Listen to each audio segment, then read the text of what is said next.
ಗಂಭೀರವಾಗಿ ಹೇಳ್ಬೇಕದನ್ನು.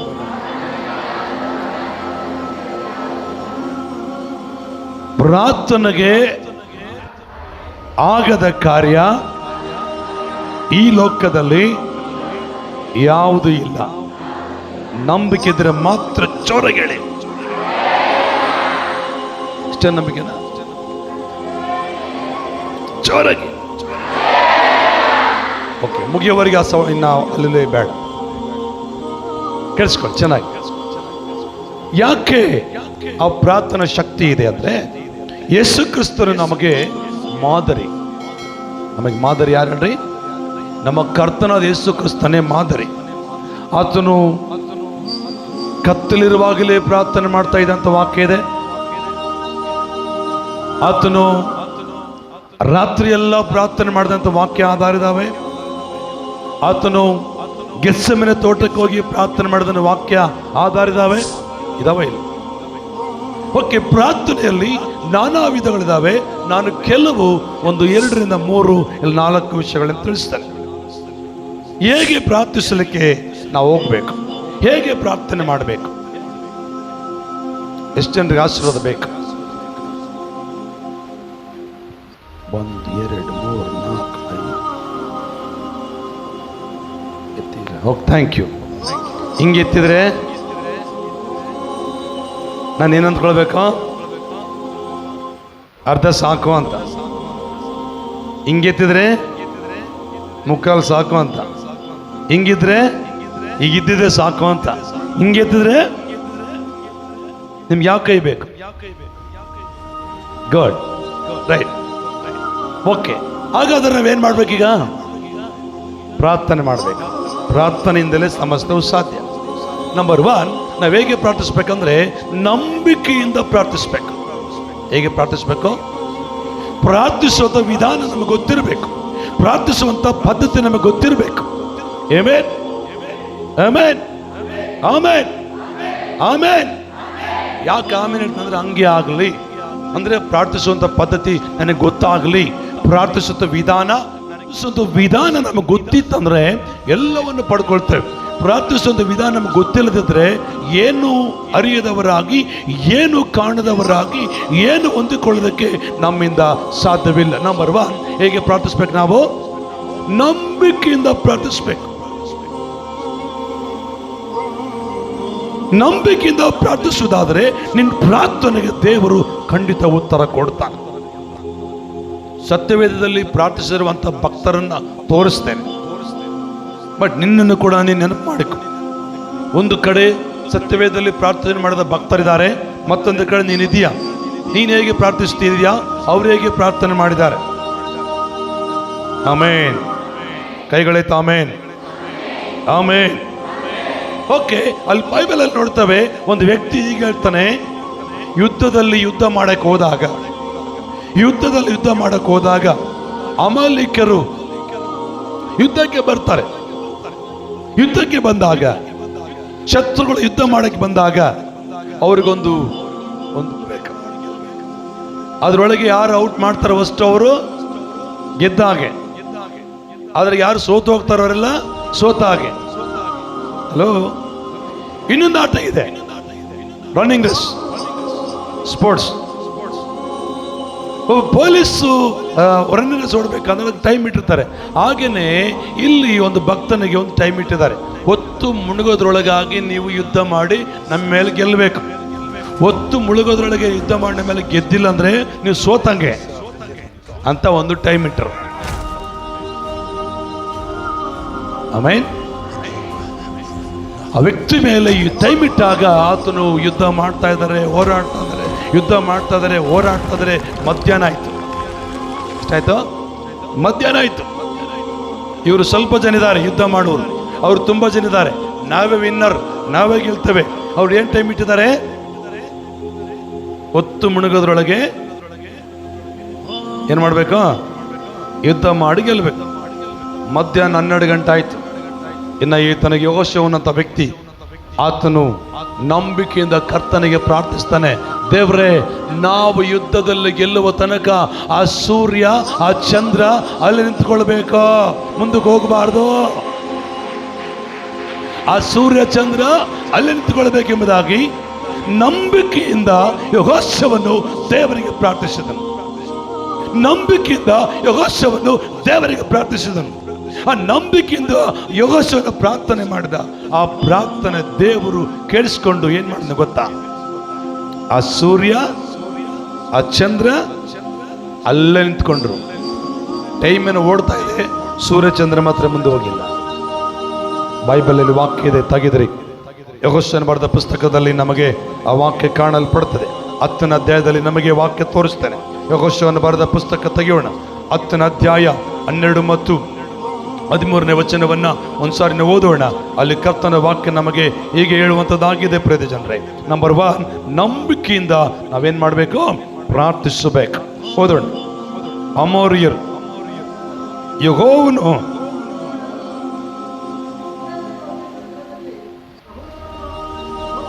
ಯೆಹೋವನು ಅಮೋರಿಯರನ್ನು ಇಸ್ರಾಯೇಲರಿಗೆ ಒಪ್ಪಿಸುವ ದಿನದಲ್ಲಿ ಯೆಹೋವನಿಗೆ ಒಂದು ವಿಜ್ಞಾಪನೆ ಮಾಡಿದನು.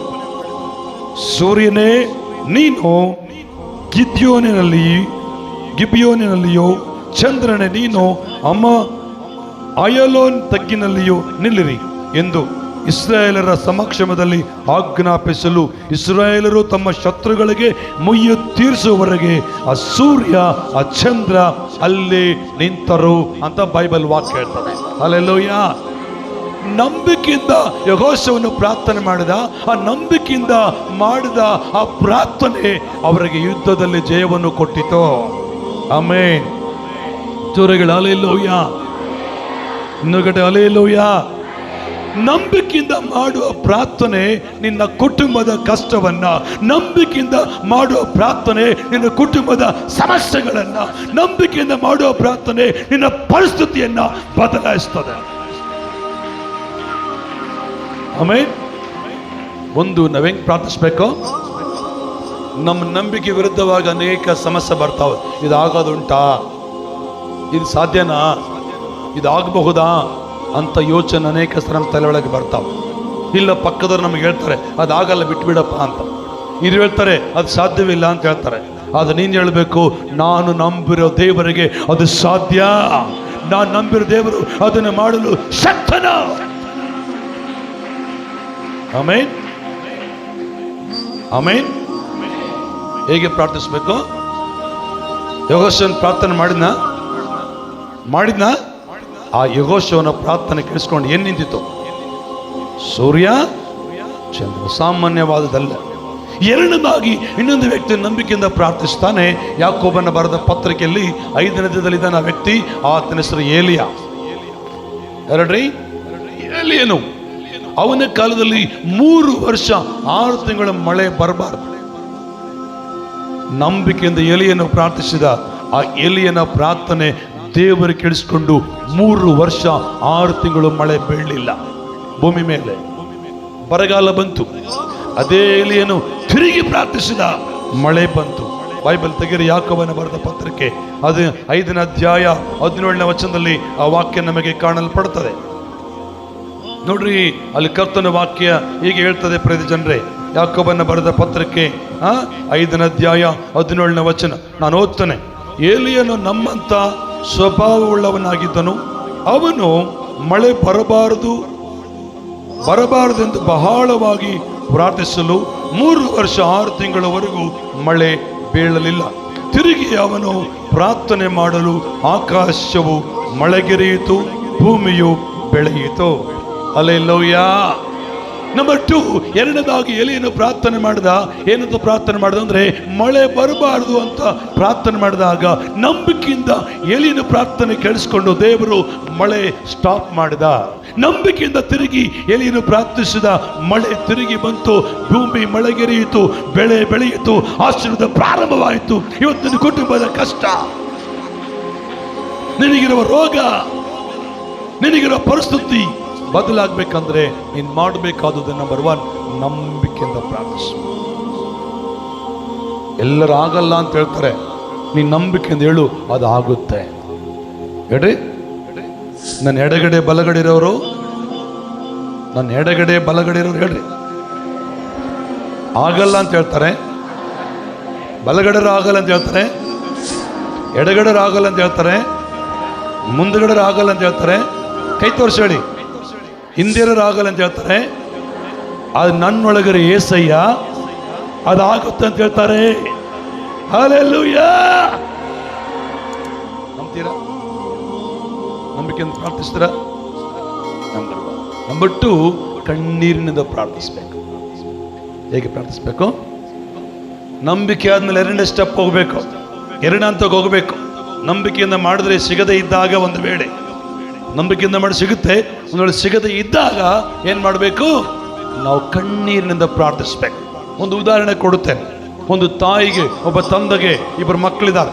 ಅವ್ರ ಮಕ್ಕಳು ನಂಬಿಕೆಯಿಂದ ನಮ್ಮ ಅಪ್ಪ ನಮ್ಮ ಅಮ್ಮ ಅಂತೇಳಿ, ಡ್ಯಾಡಿ ನನಗೊಂದು 10 ರೂಪಾಯಿ ಬೇಕಂತ ಕೇಳ್ತಾರೆ. ನೋಡ್ತೀರಾ? ನನ್ನ ನಂಬಿಕೆಯಿಂದ ಕೇಳ್ತಾರ ಇಲ್ಲ ನಂಬಿಕೆ ಇಲ್ಲದೆ ಕೇಳ್ತಾರ? ಜೊರಗೆ ನನ್ನ ಮಕ್ಕಳು, ನಿಮ್ಮ ಮಕ್ಕಳಿದ್ದಾರೆ, ನಿಮಗೆ ಬಂದು ಡ್ಯಾಡಿ ನಿನಗೆ 10 ರೂಪಾಯಿ ಬೇಕು ಅಂತ, ಯಾಕಮ್ಮ ಅಂತ ಕೇಳ್ತಾರೆ. ಅವ್ರ ಪೇರೆಂಟ್ಸ್ ಕೇಳ್ತಾರೆ, ಅವ್ರು ಹೇಳ್ತಾರೆ ನನಗೆ ಚಾಕ್ಲೇಟ್ ತಿನ್ನಬೇಕು, ಕುರುಕುರು ತಿನ್ನಬೇಕು, ಇಲ್ಲ ಇಂಥ ತಗೊಳ್ಬೇಕಂದಾಗ ಅವ್ರ ನಂಬಿಕೆಯಿಂದ ಫಸ್ಟ್ ಕೇಳ್ತಾರೆ. ಆಯ್ತು ಅಂತೇಳಿ ಸುಮ್ಮನೆ ಹೋಗ್ಬಿಡ್ತಾರೆ. ಮತ್ತೆ ಕೇಳ್ತಾರೆ, ಆಯ್ತು ಅಂತ ಸುಮ್ಮನೆ ಹೋಗ್ತಾರೆ. ನೆಕ್ಸ್ಟ್ ಏನ್ ಮಾಡ್ತಾರೆ ಮಕ್ಕಳು? ನೆಕ್ಸ್ಟ್ ಏನು 2ನೇ ಸ್ಟೆಪ್ ಏನ್ ಮಾಡ್ತಾರೆ? ಅಳ್ತಾರೆ. ಒಟ್ಟು ಹೇಗೋ ಮಾಡಿ ನಮ್ಮ ಅಪ್ಪ ಹತ್ರ 10 ರೂಪಾಯಿ ತಗೋಬೇಕು. ನಾನು ಫಸ್ಟ್ ಕೇಳಿದ್ರೆ ಕೊಡ್ಲಿಲ್ಲ, ಜಕಾ ಬಂದು ನಿಮ್ಮ ಮುಂದೆ ಅಳ್ತಾ ಇದ್ರೆ ನೀನೇನು ಮಾಡ್ತೀಯಾ? ಒದ್ದೊದ್ದು ಕಳಿಸ್ತಾ ಇರ್ತೀಯಾ? ಬೈದು ಕಳಿಸ್ತೀಯಾ? ಏನ್ ಮಾಡ್ತೀಯಾ? ಫಸ್ಟ್ ಕೇಳಿದಾಗ ಕೊಡ್ಲಿಲ್ಲ ನೀನು. ಹಲೋ, ಫಸ್ಟ್ ಕೇಳಿದಾಗ ನೀನೇನು ಮಾಡಲಿಲ್ಲ? ಕೊಡ್ಲಿಲ್ಲ. ಈಗ ನೆಕ್ಸ್ಟ್ ಅವ್ರು ಏನ ಸ್ಟೆಪ್ ಹಾಕಿದ್ರು? ಅಳಲಿಕ್ಕೆ ಸ್ಟೆಪ್ ಹಾಕಿದ್ರು. ಅಳುವಾಗ ಇನ್ನು ಅವ್ರು ಅಳು ನೋಡ್ಲಾರ್ದೆ ನೀನು 100 ರೂಪಾಯಿ ನೋಟಿದ್ರೆ ತಗೊಂಡೋಗಮ್ಮ ಹೇಳ್ಬೇಕಾಗತ್ತೆ. ಇಲ್ಲ ನೀನೇ ಹೋಗಿ ಅಂಗಡಿಗೆ ಉದ್ರೆ ಕೊಡಿಸ್ಬೇಕಾಗತ್ತೆ. ಇಲ್ಲ ನಿನ್ನ ಮನೆಗಿರೋ ನಿಮ್ಮ ಹೆಂಡ್ತಿಗೋ ಇಲ್ಲಿ ಯಾರಿಗೇನೋ ಒಂದು 10 ರೂಪಾಯಿ ಕೊಡಪ್ಪ, ಭಾರಿ ಅಳ್ತಾನೆ ಹುಡುಗ ಅಂತ ಇಸ್ಕೊಳ್ಬೇಕಾಗಿ ಕೊಡ್ಲೇಬೇಕು ಕಂಪಲ್ಸರಿ.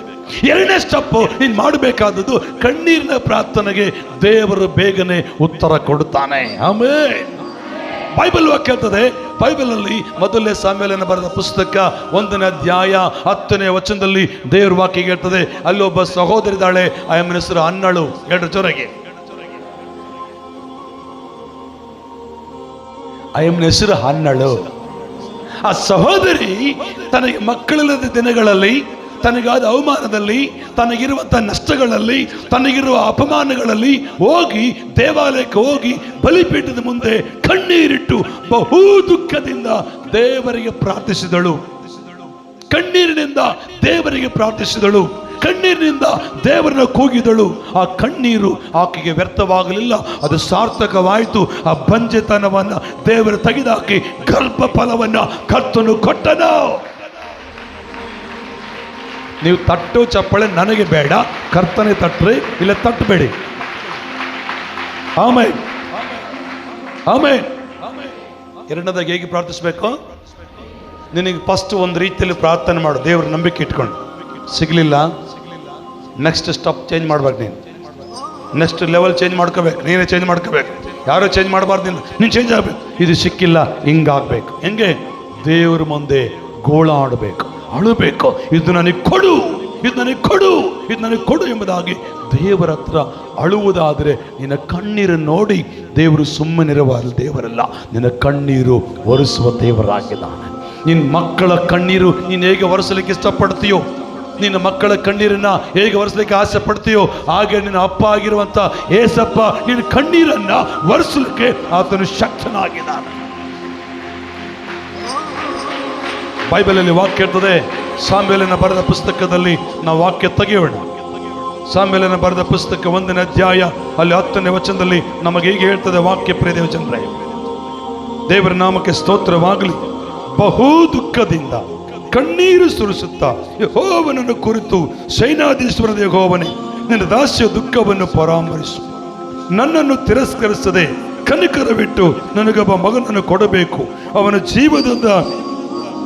ಅವನ ಜೀವದಿಂದಿರುವ ತನಕ ನಿನ್ನವನಾಗಿಯೇ ಇರುವ ಹಾಗೆ ನಿನಗೆ ಪ್ರತಿಷ್ಠಿಸಿ ಕೊಡುವೆನೋ.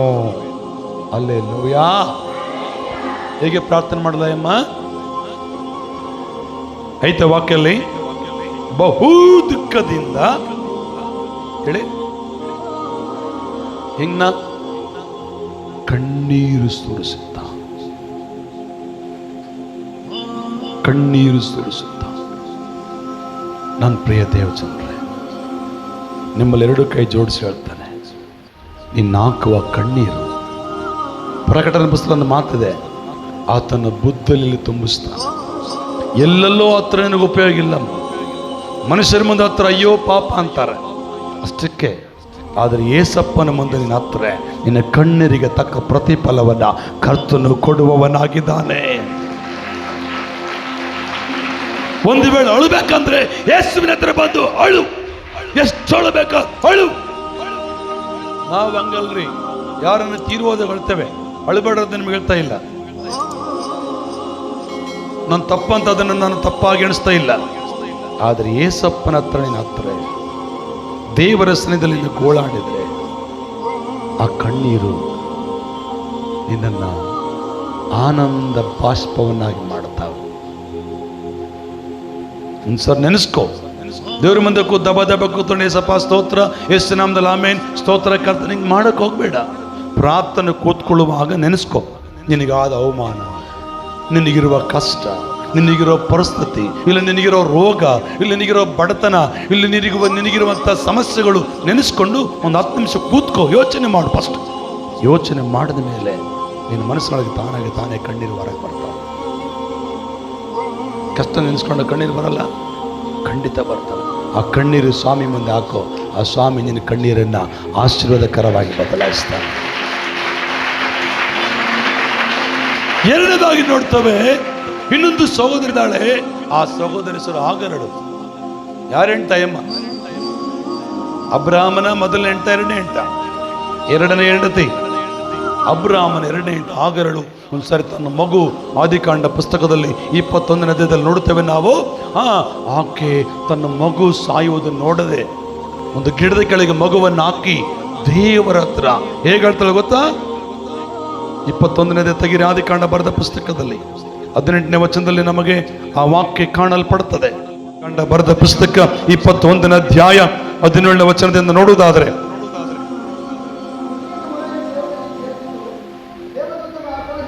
ಕರ್ತನ ಸ್ತೋತ್ರ 15ನೇ ವಚನದಿಂದ ಓದ್ತೇನೆ. ತಿತ್ತಿಯಲ್ಲಿದ್ದ ನೀರು ಮುಗಿದ ಮೇಲೆ ಅವಳು ಮಗುವನ್ನು ಒಂದು ಗಿಡದ ನೆರಳಿನಲ್ಲಿ ಹಾಕಿ ಮಗು ಸಾಯುವುದನ್ನು ನೋಡಲಾರೆನು ಅಂದುಕೊಂಡು ಬಿಲ್ಲೆಸಿಗೆಯಷ್ಟು ದೂರ ಹೋಗಿ ಅವನೆದುರು ಕೂತುಕೊಂಡು ಗಟ್ಟಿಯಾಗಿ ನಕ್ಕಳ ಅತ್ತಳ, ಜೊರೆ ನಕ್ಕಳ ಅತ್ತಳ, ಗಟ್ಟಿಯಾಗಿ ಏಸಪ್ಪನ ಹತ್ರ ಬಂದು ಆ ಮಗುವಿನ ಮುಂದಿಟ್ಕೊಂಡು ಗಟ್ಟಿಯಾಗತ್ಲಂತೆ. ಮತ್ತಿನ್ ಹೆಂಗತ್ತಿರ್ಬೋದು ಗೊತ್ತಿಲ್ಲ, ಬಹಳ ಹತ್ತಿದ್ದಾಳೆ. ಆ ಕಣ್ಣೀರನ್ನ ಏಸಪ್ಪ ನೋಡಿ, ಹಾಗರಳೆ ನಿನಗೇನಾಯ್ತು, ಯಾಕೆ ಅಳ್ತೀಯ? ದೇವರು ಆ ಸಹೋದರಿಗೆ ಪ್ರತ್ಯಕ್ಷನಾಗಿ ದೇವದೂತನೇ ಮಾತನಾಡಿದ. ನಾವು ಯಾಕೆ ಗೊತ್ತಾ? ಆಕೆ ಕಣ್ಣೀರಿನಿಂದ ದೇವರಿಗೆ ಪ್ರಾರ್ಥನೆ ಮಾಡಿದಳು, ಆಕೆ ಕಣ್ಣೀರಿನಿಂದ ದೇವರನ್ನ ಕೂಗಿದ್ದಳು. ಇವತ್ತು ನೀನು ದೇವರ ಮುಂದೆ ಅಳುವುದಾದರೆ ಆ ದೇವರು ನಿನ್ನ ಕಣ್ಣೀರನ್ನು ಒರೆಸ್ತಾನೆ. ನಂಬರ್ 2. ನಂಬರ್ 3, ಇನ್ನು 2ರಿಂದ 3 5 ನಿಮಿಷ ಮುಗಿಸ್ತೇನೆ. ನಂಬರ್ 3, ಫಸ್ಟ್ ಏನ್ ಪ್ರಾರ್ಥನೆ ಆಯ್ತು? ಅದಕ್ಕೆ ಆಗದಿದ್ದಾಗ ಎಲ್ಲಿಗೆ ಬಂದ್ವಿ? ಸ್ಟೆಪ್ 2ನೇ ಸ್ಟೆಪ್ಪು ಕಣ್ಣೀರಿಗೆ ಬಂದ್ವಿ. ಕೆಲವು ಸಾರಿ ಕಣ್ಣೀರಿಟ್ಟರು ಕೂಡ ಜುಮ್ಮನಾಗಿಲ್ಲ ಅಂತ ಪರಿಸ್ಥಿತಿ ಬರ್ತಾವ, ಎಷ್ಟು ಹತ್ರ ಕೂಡ ಆಗ್ಲಾರ್ದ ಪರಿಸ್ಥಿತಿ ಇರ್ತಾವ. ಈಗ ನೆಕ್ಸ್ಟ್ 3ನೇ ಸ್ಟೆಪ್ ಏನ್ ಮಾಡ್ಬೇಕಂದ್ರೆ ಹೋರಾಡಿ ಪ್ರಾರ್ಥಿಸ್ಬೇಕು. ಹೇಗೆ ಪ್ರಾರ್ಥಿಸ್ಬೇಕು? ಹೋರಾಡಬೇಕು. ಒಂದಿನನೋ, ಒಂದು ವಾರನೋ, ಒಂದು ತಿಂಗಳು, ಒಂದು ವರ್ಷನೋ, ವರ್ಷಗಟ್ಟೆಲ್ಲ ಗೊತ್ತಿಲ್ಲ, ಹೋರಾಡಬೇಕು, ಹೋರಾಡಬೇಕು. ಹೋರಾಡಿ ಹೋರಾಡಿ ಹೋರಾಡಿ ಹೋರಾಡಿ ಪ್ರಾರ್ಥಿಸಿದ್ರೆ ದೇವರು ಖಂಡಿತವಾಗಲು ಜಯ ಕೊಡುತ್ತಾನ್ರಿ. ಆಮೇಲೆ ಕೆಲವು ಸಾರಿ ಒಂದೇ ಸಾರಿ ನಡೆಯುವುದಿಲ್ಲ ದೇವರ ಕಾರ್ಯ, ಕೆಲವು ಸಾರಿ ಒಂದೇ ವಾರದಲ್ಲಿ ಆಗುವುದಿಲ್ಲ ದೇವರ ಅದ್ಭುತಗಳು. ಪರವಾಗಿಲ್ಲ, ಚಿಂತಿಸಬೇಡ, ಸೋತು ಹೋಗಬೇಡ, ಕುಗ್ಗಿ ಹೋಗಬೇಡ. ನೀನು ಹೋರಾಡಿ ಪ್ರಾರ್ಥಿಸಿದ್ರೆ ದೇವರು ನಿಮಗೆ ಜಯ ಕೊಡುವ ದೇವರಾಗಿದ್ದಾನೆ. ಒಂದು ಹಾಡಿದೆ, ಅಂಧಕಾರ ಬಾಲವನೆಲ್ಲ ದೇವ ಮಹಿಮೆಯ ಮುರಿಯುವೆನೋ, ಅಂಧಕಾರ ಬಾಲವನೆಲ್ಲ ದೇವ ಮಹಿಮೆಯ ಮುರಿಯುವನು. ಯೇಸುವಿನ ರಕ್ತ ನನ್ನ ಆಯುಧವು, ಜಯವಿನಯ ನನಗೆ ಎಂದು ಸೋಲಿಲ್ಲ ಜಯವೇ ನಗೆ. ಯೇಸುವಿನ ರಕ್ತ ನನ್ನ ಆಯುಧವು, ಭಯವಿಲ್ಲ ಜಯವೇ ನಗೆ ಎಂದು ಸೋಲಿಲ್ಲ ಜಯವೇ ನಗೆ. ಯುದ್ಧವ ಧರಿಸಿ ಹೋರಾಡುವೆ ಜಯಗೊಳ್ಳುವೆ. ಯುದ್ಧವ ಧರಿಸಿ ಹೋರಾಡುವೆ ಜಯಗೊಳ್ಳುವೆ. ಅಂಧಕಾರ ಬಲವನೆಲ್ಲ ದೇವ ಮಹಿಮೆಯ ಮುರಿಯುವೆನು. ಅಂಧಕಾರ ಬಲವನೆಲ್ಲ ದೇವ ಮಹಿಮೆಯ ಮುರಿಯುವೆನು. ಯೇಸುವಿನ ರಕ್ತ ನನ್ನ ಆಯುಧವು, ಭಯವಿಲ್ಲ ಜಯವೇನ ಎಂದು ಸೋಲಿಲ್ಲ. ಕಮಾನ್ ಚಪ್ಪಳೆ. ಯೇಸುವಿನ ರಕ್ತ ನನ್ನ ಆಯುಧವು, ಭಯವಿಲ್ಲ ಜಯವೇ ನಗೆ ಎಂದು ಸೋಲಿಲ್ಲ ಜಯವೇ ನಗೆ.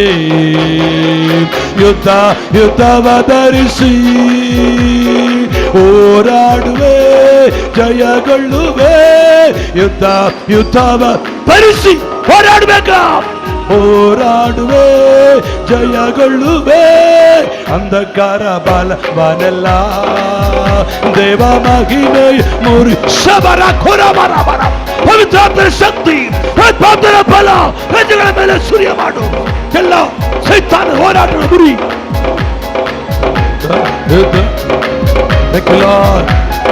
ಸರ್ಪವನ್ನು ತುಳಿದ ಕಾಲು, ದೊಡ್ಡ ಚೇಳಿನ ತಲೆ ಜಜ್ಜಲು. ಸರ್ಪವನ್ನು ತುಳಿದ ಕಾಲು, ದೊಡ್ಡ ಚೇಳಿನ ತಲೆ ಜಜ್ಜಲು.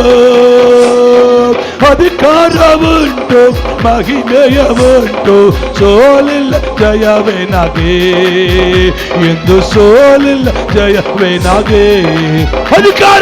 ಅಧಿಕಾರ ಉಂಟು ಮಹಿಮೆಯ ಉಂಟು, ಸೋಲಿಲ್ಲ ಜಯವೇ ನಗೆ ಎಂದು ಸೋಲಿಲ್ಲ. ಯುದ್ಧ ಧರಿಸಿ ಯುದ್ಧವ ಧರಿಸಿ ಹೋರಾಡುವೆ ಜಯಗೊಳ್ಳುವೆ. ಯುದ್ಧವ ಧರಿಸಿ ಹೋರಾಡುವೆ ಜಯಗೊಳ್ಳುವೆ. ಅಂಧಕಾರ ಬಲವನೆಲ್ಲ ದೇವ ಮಹಿಮೆಯ ಮುರಿಯುವನು. ಅಂಧಕಾರ ಬಲವನೆಲ್ಲ ದೇವ ಮಹಿಮೆಯ ಮುರಿಯುವನು. ಯೇಸುವಿನ ರಕ್ತ ನನ್ನ ಆಯುಧವು, ಭಯವಿಲ್ಲ ಭಯವಿಲ್ಲ ಎಂದು ಸೋಲಿಲ್ಲ ನಗೆ. ಯೇಸುವಿನ ರಕ್ತ ನನ್ನ ಆಯುಧವು, ಭಯವಿಲ್ಲ ಜಯವೇ ನಗೆ ಎಂದು ಸೋಲಿಲ್ಲ ಜಯವೇ ನಗೆ. ಆಮೇನ್. ನಂಬರ್ 3, ನಾವೇನ್ ಮಾಡ್ಬೇಕು? ಹೋರಾಟಕ್ಕೆ ಬರ್ಬೇಕು, ಹೋರಾಟಕ್ಕೆ ಬಂದ್ಕೊಳ್ಬೇಕು, ಹೋರಾಟಕ್ಕೆ ನಿಂತ್ಕೋಬೇಕು. ಈಗ ನೋಡಿ ಪ್ರತಿಭಟನೆ ಮಾಡ್ತಾರೆ. ಯಾಕೆ ಮಾಡ್ತಾರೆ? ಒಂದು ದಿನ ಮಾಡ್ತಾರ ಪ್ರತಿಭಟನೆ? ಹೋರಾಡ್ತಾರೆ. ಅದಕ್ಕೆ ಆದಂತ ಸಂಘಟನೆ ಇದೆ, ಅದಕ್ಕೆ ಹೋದಂತ ಒಂದು ಸಂಘವಿದೆ, ಅದಕ್ಕೆ ಆದಂತ ಜನರಿದ್ದಾರೆ. ಇವತ್ತು ನಾನು ನನ್ನ ಕರ್ತನ ಹತ್ರ ಆಶೀರ್ವಾದ ಹೊಂದಿಕೊಳ್ಳಬೇಕಂದ್ರೆ, ನನ್ನ ಮೇಲೆ ಹೋರಾಟ ಮಾಡುವ ಎಲ್ಲ ಶಕ್ತಿಗಳನ್ನು ಜಯಿಸಬೇಕಂದ್ರೆ, ನಾನು ಕರ್ತನಲ್ಲಿ ಇದ್ದುಕೊಂಡು ಹೋರಾಡುವುದಕ್ಕೆ ಮುಂದೆ ಬರಬೇಕು, ಹೋರಾಡುವುದಕ್ಕೆ ನಿಂತುಕೊಳ್ಳಬೇಕು. ಹೋರಾಡಿ ಪ್ರಾರ್ಥಿಸುವುದಾದ್ರೆ ನೀನು ಹೋರಾಟದ ಪ್ರಾರ್ಥನೆ ದೇವರು ಆಶೀರ್ವದಿಸ್ತಾನೆ. ಇದೀರಾ? ನಂಬರ್ 3ನೇ ಹಂತಕ್ಕೆ ಎಲ್ಲಿ ಹೋಗ್ಬೇಕು? ನಾವೀಗ ಇಳಿಬೇಕು. ಇಳಿದಿದ್ರೆ ಆಗಲ್ಲ. ಒಂದು ಉದಾಹರಣೆ ನಿಮ್ಗೆ ಹೇಳ್ತಾನೆ. ಒಂದು ವ್ಯಕ್ತಿ ಬಾಯಲ್ಲಿ ಬಿದ್ದಿದ್ದಾನೆ. ಫಸ್ಟ್ ಏನ್ ಮಾಡಿದ್ವಿ? ಬಾ ಬಾ ಬಾ ಬಾ ಬಾ ಅಂತ ಕರೆದ್ವಿ. ಹಂಗೆ ಮುಣಿಗಿ ಹಂಗೆ ಇದ್ದ, ಹಂಗೆ ಮುಣಿಗಿ ಹಂಗೆ ಇದ್ದ, ಹಂಗೆ ಮುಣಿಗಿ ಹಂಗೆ ಇದ್ದ. ನೆಕ್ಸ್ಟ್ 2ನೇ ಸ್ಟೆಪ್ ಮಾಡಿದ್ವಿ. ಒಂದು ಹಗ್ಗನೋ ಒಂದು ಉದ್ದನ್ ಬಟ್ಟೆನೋ ಬಿಟ್ವಿ, ಅದ್ರೊಳಗೆ ಹಿಡ್ಕೊಂಡ್ ಬಾ ಹಿಡ್ಕೊಂಬ ತಗೊಂಡ್ ಬಾ ಅಂತ. ನೋಡ್ತಾ ಇದ್ರೆ ನನಗೆ ಹಲೋ ಕೈಗಳಿದಾವ? ಎಲ್ಲ ಇದಾವನ್ನೇ ಮುಗಿಸಿದ್ರೆ ಭಾಳ ಚೆನ್ನಾಗಿರ್ತದೆ. ಮುಗಿಸ್ತಾನೆ. ಈ ಹೋರಾಟ ಭಾಳ ಭಾಳ ಮುಖ್ಯ. ಫಸ್ಟ್ ಏನ್ ಮಾಡಿದ್ವಿ? ಬಾವಿ ಒಳಗೆ ಬಿದ್ದ ವ್ಯಕ್ತಿಯನ್ನ ಕರೆದ್ವಿ. ಅವ್ನು ಬರ್ಲಿಕ್ಕೆ ಪ್ರಯತ್ನ ಮಾಡ್ತಾನೆ, ಬರಕ್ ಆಗ್ತಾ ಇಲ್ಲ. ಯಾಕೆ? ಈಜು ಬರ್ತಾ ಇಲ್ಲ ತನಗೆ. ಕೆಳಗೆ ಮುಳುಗ್ತಾನೆ, ತೋರಿಸ್ತಾನೆ, ಅಮ್ಮ ಕಾಪಾಡುತ್ತಾನೆ, ಮತ್ತೆ ಮುಳುಗ್ತಾನೆ. ಬಾ ಅಂತ ಕರೆದ್ವಿ. ಇನ್ನು ಪ್ರಯತ್ನ ಆಗಲ್ಲ ಅಂತೇಳಿ ನೆಕ್ಸ್ಟ್ 2ನೇ ಸ್ಟೆಪ್ ಹೋದ್ವಿ ನಾವು. ಅಲ್ಲಿ ಸಮಯ ಭಾಳ ಇಲ್ಲ, ಅಲ್ಲಿ ಜಾಸ್ತಿ ಹೊತ್ತು ಬಿಟ್ರೆ ಮನುಷ್ಯ ಏನಾಗ್ತಾನೆ. ಅವಾಗ ಒಂದು ಹಗ್ಗನೋ ಒಂದು ದೊಡ್ಡ ಸೀರೆನೋ ಕೊಟ್ವಿ, ಅದ್ರ ಬಿಟ್ವಿ, ಹಿಡ್ಕೊಂಡು ಬಾ ಅಂತ. ಅದನ್ನ ಹಿಡ್ಕೊಳ್ಳೋ ಬರೋ ಶಕ್ತಿ ಇಲ್ಲ. ನಾವೇನ್ ಮಾಡ್ತೇವೆ? ಹೋಗೋ ನಿನ್ನ ಹೋಗ್ಬಿಡ್ತೀವ. ಏನ್ ಮಾಡ್ತೇವೆ? ಜೋರಾಗಿ ಹೇಳಿ. ಏನ್ ಮಾಡ್ತೇವೆ? ಫಸ್ಟ್ ಬಾ ಅಂತ ಕರೆದ್ವಿ, ಬರ್ಲಿಲ್ಲ. ಹಗ್ಗ ಕೊಟ್ವಿ, ಬರ್ಲಿಲ್ಲ. ನಿನ್ ಕರ್ಮ ಸಾಯ್ ಅಂತೀವ. ಜೋರಾಗಿ ಹೇಳಪ್ಪ. ನೆಕ್ಸ್ಟ್ 3ನೇ ಹಂತ ನಾವೇ ಇಡ್ತೇವೆ ಬಾವಿ ಒಳಗೆ. ಹೇಗೋ ಮಾಡಿ ಆ ವ್ಯಕ್ತಿಯನ್ನು ರಚಿಸಬೇಕಂತ ನಾವೇ ಆ ಯುದ್ಧ ರಂಗದಲ್ಲಿ ಇಳಿತೇವೆ. ಹಾಗೆ ಕೆಲವು ಸಾರಿ ನಂಬಿಕೆಯಿಂದ ಪ್ರಾರ್ಥಿಸಿದ್ವಿ, ಉತ್ತರ ಕೊಡಲೇಸಪ್ಪ, ಚಿಂತಿಸಬೇಡ. ಕಣ್ಣೀರಿಂದ ಪ್ರಾರ್ಥಿಸಿದ್ವಿ, ಅದ್ಭುತ ಆಗಲಿಲ್ಲ, ಚಿಂತಿಸಬೇಡ. ನಂಬರ್ 3, ಹೋರಾಟ ಮಾಡಿ ಪ್ರಾರ್ಥಿಸು. ನಿನ್ನ ಪ್ರಾರ್ಥನೆಗೆ ದೇವರು ಅದ್ಭುತ ಮಾಡ್ತಾನೆ. ಹಲ್ಲೆಲೂಯಾ. ಸತ್ಯವೇದದಲ್ಲಿ ಒಬ್ಬ ವ್ಯಕ್ತಿ ಇದ್ದಾನೆ, ಆತನ ಹೆಸರು ಯಾಕೋಬ್. ಹೇಳ್ರಿ, ಯಾಕೋಬನ ರಾತ್ರಿ ಎಲ್ಲ ಆದಿಕಾಂಡ ಪುಸ್ತಕದಲ್ಲಿ ಆತ ಬರ್ತಾನೆ. ಆ ಯಾಕೋಬನ್ ಬೇರೆ ಯಾರಲ್ಲ, ಅಬ್ರಹಾಮನ ಮಗ, ಇಸಾಕನ ಮಗ. ಯಾಕೋಬನು ತನ್ನ ಮಾವನ ಮನೆಯಿಂದ ತನ್ನ ತಂದೆಯ ಊರಿಗೆ ಬರುವ ದಿನಗಳಲ್ಲಿ ಅಲ್ಲಿ ತನ್ನ ಹೆಂಡತಿಯನ್ನ, ತನ್ನ ಮಕ್ಕಳನ್ನ, ತನ್ನ ಹೆಂಡತಿಯನ್ನ, ತನ್ನ ಮಕ್ಕಳನ್ನ ಹಳ್ಳ ಆ ಕಡೆ ದಾಟಿಸಿ, ಒಂದು ಹಳ್ಳ ಇದೆ ಅಡ್ಡ, ದಾಟಿಸಿ ಈತನ ಬಂಟಿಗನಾಗಿ ದೇವರ ಹತ್ರ ರಾತ್ರಿ ಎಲ್ಲ ಹೋರಾಡಿ ಪ್ರಾರ್ಥಿಸ್ತಾರೆ. ಎಷ್ಟಂತ? ಆದಿಕಾಂಡ ಪುಸ್ತಕದಲ್ಲಿ ನಮ್ಗೆ ಗೊತ್ತಿರೋ ವಾಕ್ಯವೇ. 32:24 ನೋಡ್ರಿ ಸರಿ. ಅಲ್ಲಿ ನೋಡ್ತಾನೆ, ಆದಿಕಾಂಡ ಬರೆದ ಪುಸ್ತಕ 32ನೇ ಅಧ್ಯಾಯ 24ನೇ ವಚನದಲ್ಲಿ ನಮಗೆ ಕರ್ತನ ವಾಕ್ಯ ಹೀಗೆ ಹೇಳ್ತದೆ. ಪ್ರಿಯ ಜನರೇ, ಅಲ್ಲಿ ನೋಡ್ತೇವೆ, ಅದಕ್ಕೆ ಯಾಕೋಬನು, ನೀನು ನಿನ್ನ ಹೆಣ್ಣು ಮಕ್ಕಳನ್ನು ಬಲಾತ್ಕಾರ ತೆಗೆದುಕೊಳ್ಳುವೆ ಎಂದು ಭಯಪಟ್ಟು, ಹೀಗೆ ಅವನೇನ್ ಮಾಡಿದನು ಗೊತ್ತಾ? ಅಲ್ಲಿ ಹೋದ್ರಿ ಸರ್. ರಾತ್ರಿ ಅವನು ತನ್ನ 2 ಹೆಂಡರನ್ನು, 2 ದಾಸಿಯರನ್ನು, 11 ಮಂದಿ ಮಕ್ಕಳನ್ನು ಕರ್ಕೊಂಡು ಯೋಬಾಕ್ ಹೊಳೆಯನ್ನು ದಾಟುವ ಸ್ಥಳದಲ್ಲಿ ದಾಟಿದನು. ಅವರನ್ನು ತನ್ನ ಆಸ್ತಿ ಎಲ್ಲವನ್ನು ದಾಟಿಸಿದ ಮೇಲೆ ಯಾಕೋಬನು ಒಂಟಿಗನಾಗಿ ಹಿಂದೆ ನಿಂತಿರಲು ಯಾರೋ ಒಬ್ಬ ಪುರುಷನು ಬೆಳಗಾಗುವ ತನಕ ಅವನ ಸಂಗಡ ಹೋರಾಡಿದನು. ಹಲ್ಲೆಲೂಯಾ. ಯಾಕೋಬ ಏನ್ ಮಾಡಿದ ಗೊತ್ತಾ?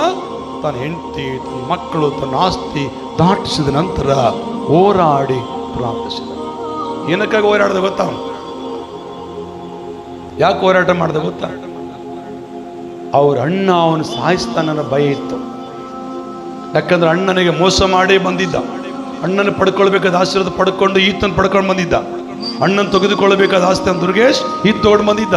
ಆ ಕಾರಣಕ್ಕಾಗಿ ಏನ್ ಮಾಡ್ತಾ ಇದ್ದಾನಲ್ಲಿ, ನನ್ನ ಅಣ್ಣನಿಂದ ನನ್ನ ಪ್ರಾಣ ಉಳಿಸ್ಬೇಕು, ನನ್ನ ಅಣ್ಣನಿಂದ ನನ್ನ ಪ್ರಾಣ ಕಾಪಾಡಿಕೊಳ್ಬೇಕಂತೇಳಿ ರಾತ್ರಿ ಎಲ್ಲ ಹೋರಾಡಿ ಹೋರಾಡಿ ಹೋರಾಡಿ ಹೋರಾಡಿ ಹೋರಾಡಿ ನಂಬಿಕೆ ಈ 3 ಇಟ್ಟುಕೊಂಡು ಪ್ರಾರ್ಥಿಸಿದ.